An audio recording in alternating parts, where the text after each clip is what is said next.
Preso al volo una delle eccellenze polesane tra le più grandi, Riccardo Zanellato, tanto per dire uno dei basso più importanti del mondo, ha vinto la settima edizione Oscar della lirica nel Qatar, quindi decisamente un prestigioso polesano.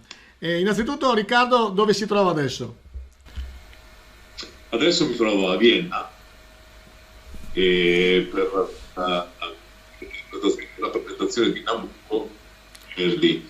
Doveva essere una produzione di 5 recite e in realtà alla fine, per via di tutto questo problema del coronavirus, si è prodotta una sola recita senza pubblico, che verrà trasmessa poi in streaming.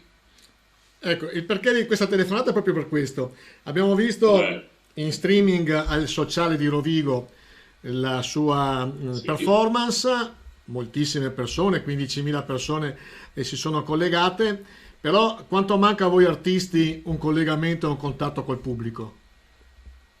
È fondamentale. Considera che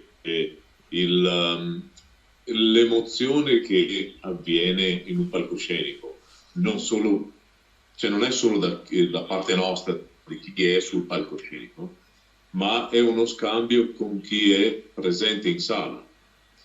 Quindi nasce un collegamento, uno scambio emotivo che è fondamentale, è un ingrediente fondamentale per l'esito della serata. Quindi cantare con un teatro vuoto è desolante, è veramente tristissimo, difficile.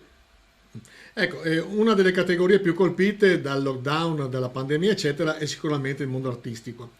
E vedete, Eh, vedete la luce dal tunnel? Sì, vabbè, c'è io ad esempio posso ritenermi un fortunato malgrado ne abbia risentito parecchio tutto questo, mesi a casa, cancellazioni, ci sono ho colleghi e artisti, ma non solo artisti, perché ci dimentichiamo spesso anche tutta la componente Certamente. proprio di manovalanza, fra virgolette, quindi sarti, Tecnici, tecnici, macchinisti, vero. elettricisti, cioè, c'è un'infinità di persone che lavora all'interno di un teatro e tanti di questi sono a casa da mesi Ecco, cioè, stanno veramente soffrono la fame, la cosa è disperata. la nostra è terra di artisti, un po' per il clima, un po' per tutto quello che comporta il Polesine. E vede nel suo campo qualcuno che sta prendendo la sua eredità? Ma devo dire che sono un po', non sono a conoscenza. Ad esempio, c'è una voce molto bella di Taglio di Po, la Gioia Crepaldi, che è già comunque una realtà, quindi Sì. questo essendo pur molto giovane, quindi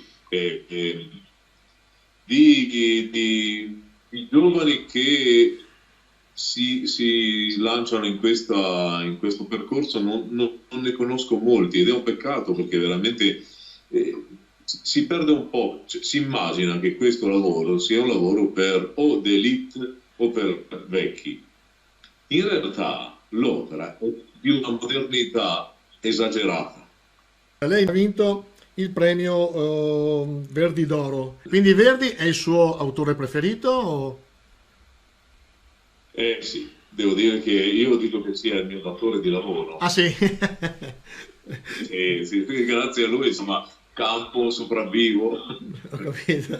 No, oltretutto poi mi trovo molto a- all'interno di quella che è questo proprio idea, questo modo questo mondo emotivo, mi ritrovo molto e nella musica di Verdi riesco ad esprimermi al massimo, insomma. Io la ringrazio, è sempre gentilissimo, disponibilissimo. Ripeto, Piacere mio. non per dire, ma Oscar della lirica nella settima edizione nel Qatar, quindi un'eccellenza mondiale e ci fa piacere annoverarlo tra i Eh, polesani illustri. Complimenti.